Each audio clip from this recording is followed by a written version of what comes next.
Hello everyone and welcome to the messed up. This is the first video for the 3ds Max and the second video in our mini series.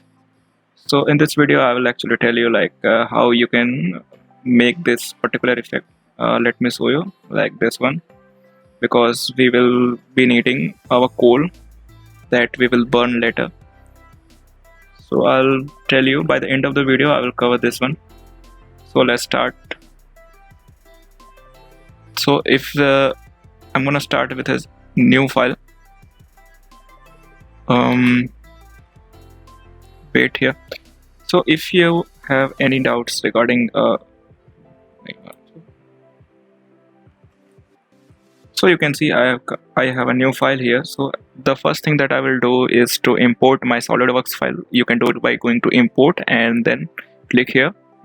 I'm going to my desktop, which contains the file, and I am leaving the default setting, and I have changed the mesh resolution to the 9. You can use it whatever you want. Actually it affects the details. What you want you can choose. So the first thing I will do is to actually place it around the origin. So let's select this guy and I'm gonna choose the rotate, and I have turned on the angle snap so that I can vary the angles in 5-degree rotation, and I will choose the orthographic view for better rotation. Okay, 90. Orthographic view is really good if you want to do this kind of stuff like moving and rotation. So let's move it to the center. I am going for the select and move component. I move. Let's select each component. Now we are at the origin here. From the top view, let's do the same.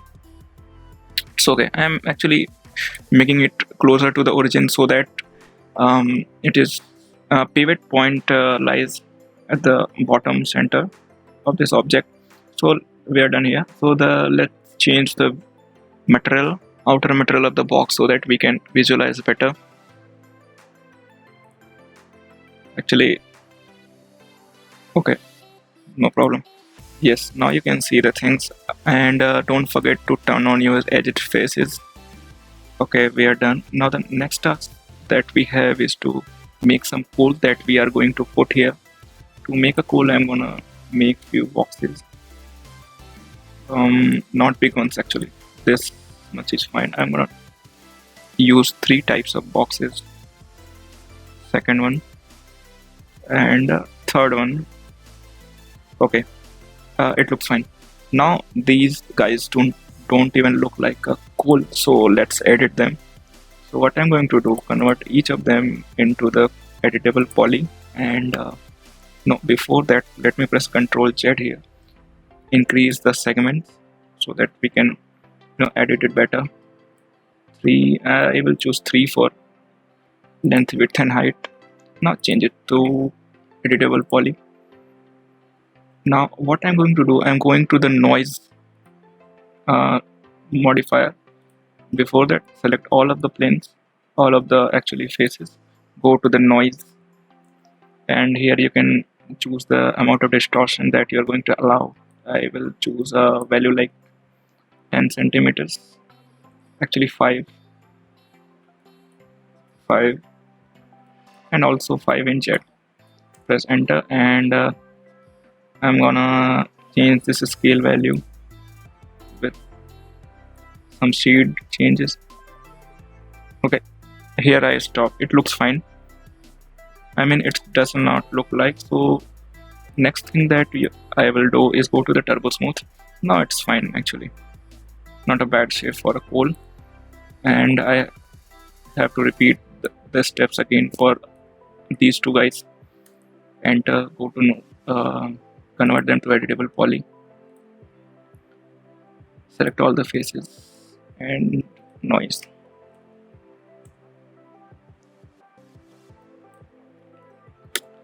Choose any value that you want according to your need actually, and the scale value, let's change it.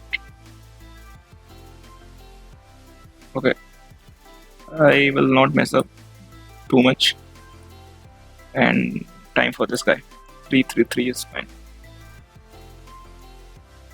Actually, there are two. Another way that you could have done is by actually messing around with these vertexes. Like you could have done it manually, but I prefer it the easier way, that is using the noise modifier. Go to it again, add some values here. Okay, Z also to be 5, and yes, I think this much is fine. Now apply turbo smooth here. I forgot to apply turbo smooth here, so we're done here with the coal.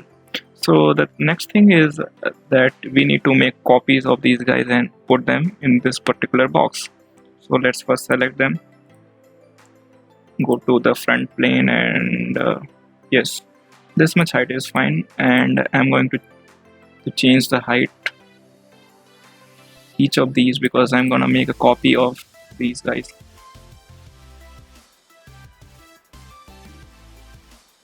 Okay, so we are done here. Let's go to the top view and let's put these guys here.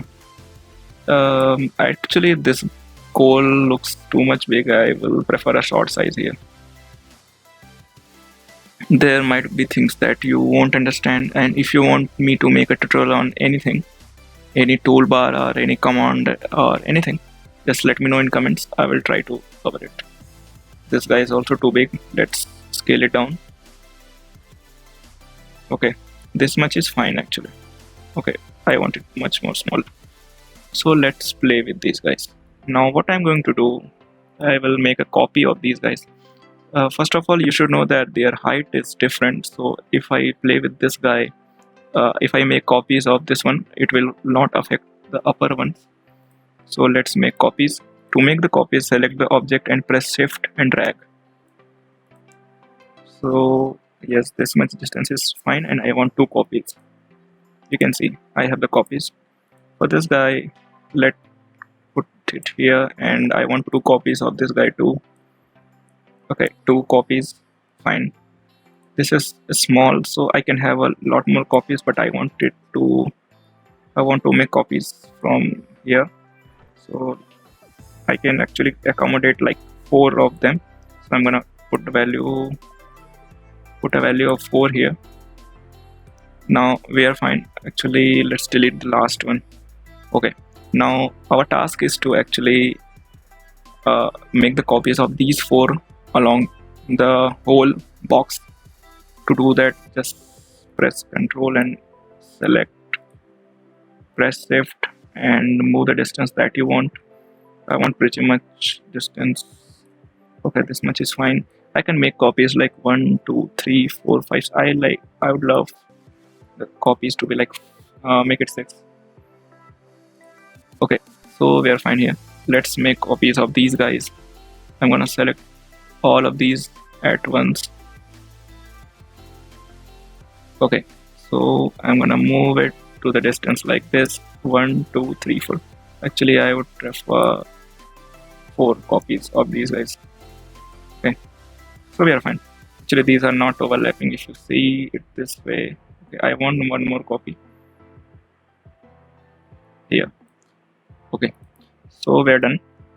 Next thing that we want is to actually make more copies of these guys, so that we can drop all of them into the box, and it will look like that the coals are actually naturally placed in the box. So make a copy, select all of them, press shift, drag.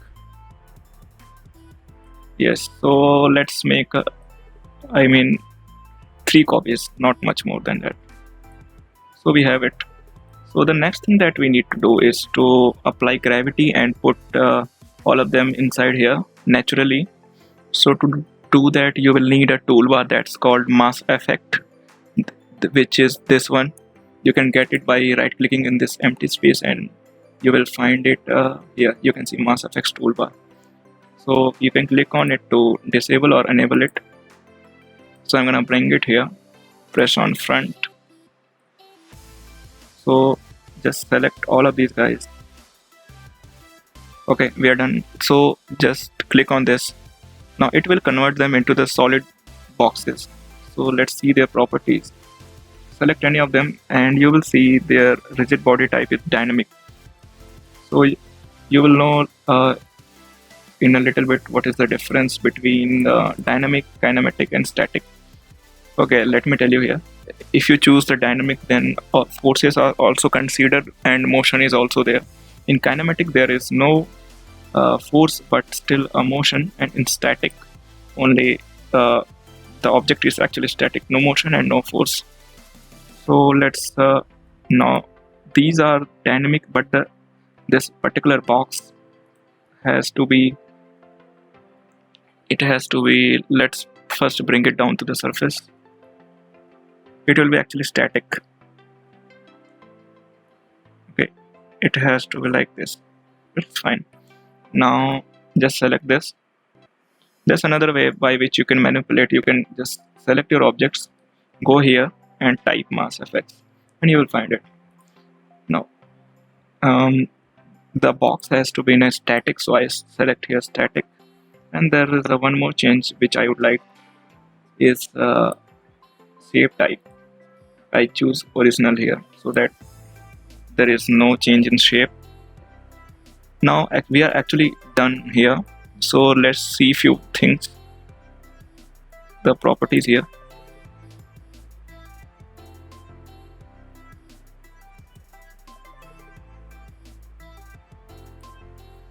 Okay, now let's see few properties here. The thing, okay, the all of these objects will fall at the ground level, that is 0 0 0. Gravity is along z, it's okay. Now actually I'm okay with all the settings, I'm not going to change any of them. So let's just simulate it. Let's change our time frame here. So you can do it by just clicking on it. I want it to be like make it 100. I want it to be 100 frames. Okay, and just you can start the simulation by clicking on this button and just watch. Now you can see it's done here. Wait for it to complete. Okay, so when I change the timeline here, you will see there is no change happening.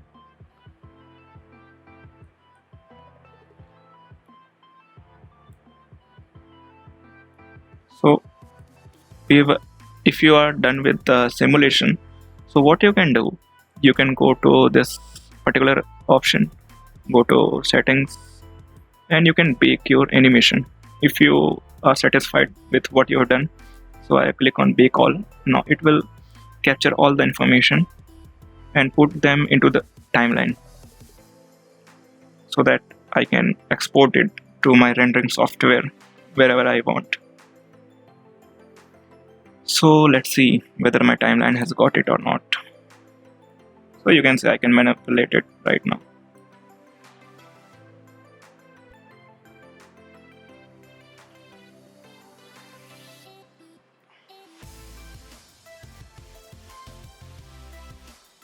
So it's fine.